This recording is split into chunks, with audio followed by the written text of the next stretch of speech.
จัมโบ้จัมโบ้สวยมากเลยจ้ะอันนี้อ่ะเอ้ยอะไรวะบอทำไรดูนี่ดูตัวนี้อ่ะ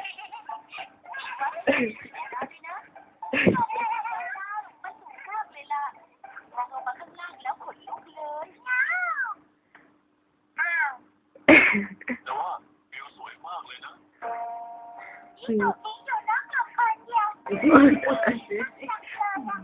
นอนตายเลย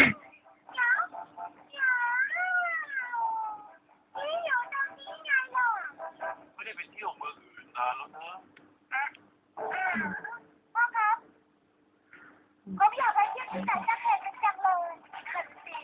แต่นานไปเที่ยวกันทั้งครอบครัวบ้างก็ดีเลยเนาะจริงด้วยนะคะพ่อ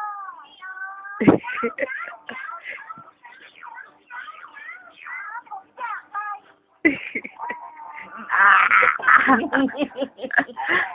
มองไปที่นั่นนะ ไม่สนเลย ไปแล้วไปก่อนบาย